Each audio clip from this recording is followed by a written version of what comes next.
Good morning आपको and good morning to everyone. Adani ports को लेकर तो काफ़ी पॉजिटिव रिपोर्ट आई है। नोमुरा और जेफरीज दोनों बुलिश साउंड कर रहे हैं। जेफरीज ने तो इनफैक्ट टारगेट प्राइस भी बढ़ाया है, तो वो करीब करीब 19% का अपसाइड पोटेंशियल देख रहे हैं वो, क्योंकि 2160 रुपये प्रति शेयर का टारगेट प्राइस आया है जेफरीज की तरफ से। दोनों ब्रोकरेजेस पॉजिटिव हैं और मई महीने में कार्गो ट्रैफिक जो है वो 16% बढ़ा है, जिसमें कंटेनर और लिक्विड कार्गो ग्रोथ का बड़ा कंट्रीब्यूशन रहा और मैनेजमेंट को फाइनेंशियल ईयर 31 तक मजबूत ग्रोथ मोमेंटम की उम्मीद है। तो कंपनी ने रेवेन्यू और एबिटा में करीब 19% और 18% केगर का गाइडेंस दिया है, जो कि अच्छी चीज़ नज़र आ रही है। जेफरीज जो काफ़ी बुलिश हैं, उनका मानना है कि गुजरात और महाराष्ट्र में पोर्ट कैपेसिटी की तुलना में कंपैरिजन में डिमांड काफ़ी ज़्यादा है, तो ये अडानी पोर्ट्स को मार्केट शेयर गेन करने में मदद करेगा। साथ ही विजिंजम पोर्ट भी बड़ा ग्रोथ ड्राइवर बन सकता है यहाँ पर, जिस तरीके से पैर पसार रही कंपनी, और इससे ट्रांजिट कॉस्ट भी कम होगी और कार्गो मूवमेंट तेज़ होगा। साथ ही इतना ही नहीं, स्ट्रॉन्ग कैश जनरेशन भी कर रही है कंपनी, तो इसके बदौलत कंपनी एक्सपेंशन भी करेगी, साथ साथ डेट भी कम कर पा रही है। तो तमाम चीज़ें काफ़ी अट्रैक्टिव बना रही है अडानी पोर्ट्स को, इसलिए ब्रोकरेज काफ़ी पॉजिटिव है। ओके, ब्रोकरेज काफ़ी एक ब्रोकरेज की तरफ से यानी कि यूबीएस की तरफ से न्यूट्रल की रेटिंग आई है, वहीं जेफरीज अंडर परफॉर्मर की रेटिंग दे रहे हैं। टारगेट प्राइस 6-7% का अपसाइड यूबीएस देख रहे हैं, लेकिन जेफरीज ने नीचे के टारगेट प्राइस देख रहे हैं वो, तो डाउनसाइड रिस्क नजर आ रहा है।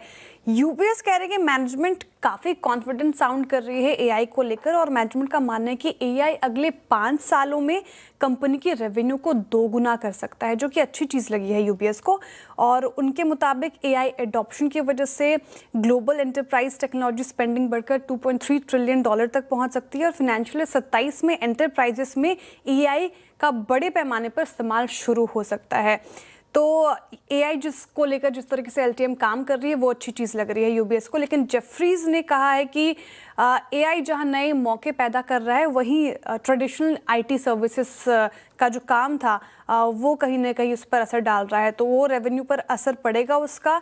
तो जेफरीज के मुताबिक कंपनी के रेवेन्यू डबलिंग और मार्जिन एक्सपेंशन टारगेट काफ़ी एम्बिशियस नज़र आ रहे हैं। एग्जीक्यूशन कैसे करेगी कंपनी, वो एक बड़ा सवाल अभी फिलहाल जेफरीज उठा रहे हैं, इसलिए उन्होंने कहा है कि जब तक मोनेटाइज नहीं कर पाती एआई चीज़ को, तब तक वो अंडर परफॉर्म ही रहेंगे। इसलिए ब्रोकरेजेस एआई को लेकर काफ़ी डिवाइडेड है। सही है। वैसे स्ट्रीट जेपी मॉर्गन की रिपोर्ट है पाइप कंपनीज को लेकर, और काफ़ी पॉजिटिव इस सेक्टर को लेकर साउंड कर रहे हैं जेपी मॉर्गन।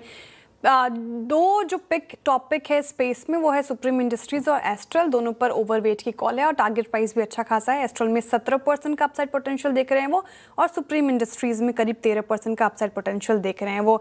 सेक्टर की बात करें तो पाइप इंडस्ट्री में डिमांड बनी हुई है, जिसकी वजह से हमने वॉल्यूम्स में बढ़ोतरी देखी। इनफैक्ट जेपी मॉर्गन ने कहा कि फाइनेंशियल ईयर 26 में टॉप 5 पाइप कंपनीज ने कमज़ोर प्राइसिंग इन्वायरमेंट में भी अगर आप बात करें तो 8% की वॉल्यूम ग्रोथ दिखाई है। कैपेसिटी एक्सपेंचर और कॉम्पिटिटिव प्राइसिंग की वजह से मार्केट शेयर ट्रेंड जो है वो गेन कर रही है। फाइनेंशियल 27 में भी ये जारी रहेगा।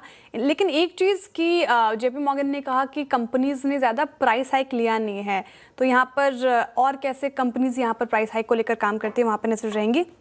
लेकिन एस्ट्रल इसलिए पसंद है क्योंकि इंडस्ट्री में सबसे तेज़ वॉल्यूम ग्रोथ दिखाई है इसने, और मार्केट शेयर लगातार गेन कर रही है, और सुप्रीम इंडस्ट्रीज भी स्ट्रॉन्ग वॉल्यूम ग्रोथ के साथ कामकाज कर रहा है। इसलिए पाइपिंग स्पेस में 2 कंपनीज एस्ट्रल और सुप्रीम इंडस्ट्रीज पसंद आ रहा है। Okay, pipe company stand out brokerage report है कार्ट्रेड पर कोटक इंस्टीट्यूशनल ने अपनी रिपोर्ट जारी की है और अपग्रेड किया है इसको, तो काफ़ी इंपॉर्टेंट हो जाता है। और टारगेट प्राइस भी इनफैक्ट बढ़ाया है, 2300 रुपये प्रति शेयर का टारगेट प्राइस, यानी कि 17% का अपसाइड पोटेंशियल कार्ट्रेड में देख रहे हैं। स्टॉक काफ़ी करेक्ट हो चुका है, अपने हाई से 80% तक करेक्ट हो चुका है, तो इस गिरावट के बाद अब लग रहा है कोटक को कि यहाँ से चलने की संभावनाएं हैं।